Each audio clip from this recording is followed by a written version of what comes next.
मैं तो कभी खड़ा नहीं होता। अगर सरकार धर्मराज जी आपके आंगन में आ जाएं, तो भी आप खड़े नहीं होंगे। मैं क्यों खड़ा हूँगा? प्राण साहब किसी तारुफ के कहाँ मोहताज हैं। विलेन से बड़ा एक्टर तो खुद हीरो भी नहीं होता। ये बात प्राण साहब पर 100% सटीक बैठती है। उनका परसोना खुद में एक डायलॉग साबित होता है। फिर अल्फाज को चबा चबा कर उनके बोलने का निराला स्टाइल उन्हें औरों से एकदम अलग और अद्भुत बना देता है। फिर चाहे वो डायलॉग दिलीप कुमार के अपोजिट बोल रहे हों या राजकुमार के, अमिताभ बच्चन के या अजीत के, उनकी अपनी शैली उन्हें इन दिग्गजों से अलग और निराला बना देती है। आज उनके जो डायलॉग्स हम आपके लिए लेकर आए हैं वो इन्हीं चंद तोपों के सामने अदा किए गए हैं। तो चलिए पहले देखते हैं प्राण साहब को दिलीप कुमार के अपोजिट। और ये तुम अच्छी तरह जानते हो कि उनके मरने के बाद उनकी मिलों और कारखानों की देखभाल आज तक मैं ही करता आया। कैसी लगी उनकी परफॉर्मेंस? मजा आया ना?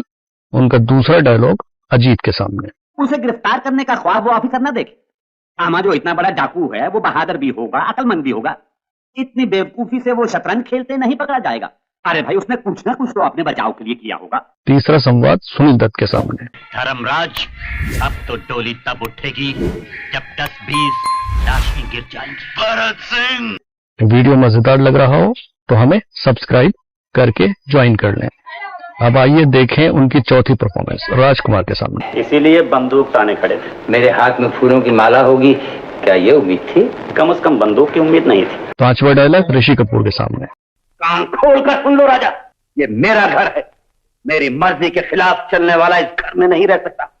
छठा डायलॉग डैनी के फ्रंट में। अपनी बेटी के रास्ते में पड़े हुए बेशुमार कांटों को तो मैं अपने दामन में समेट लूंगा, लेकिन तेरे रास्ते दहकते हुए अंगारों से भर दूंगा। सातवां डायलॉग प्रेमनाथ के अपोजिट। तुम बेचता नहीं है, ठंडा करवाता है इससे।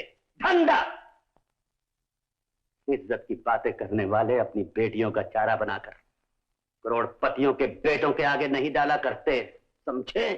आठवां डायलॉग फिर डैनी के सामने। के चौधरियों की खाल में तुम जैसे भेड़िए छुपे हुए हैं, तो मैं कब का तुम लोगों की खालें उधेड़ चुका होता। नौवां डायलॉग आपका सुनील दत्त के जमीर सामने। कब से सीधे रास्ते पर चलने लगा बड़े ठाकुर? इसमें भी कोई दाव है क्या? और ये रहा 10वां डायलॉग जो कि है अमिताभ बच्चन के अपोजिट।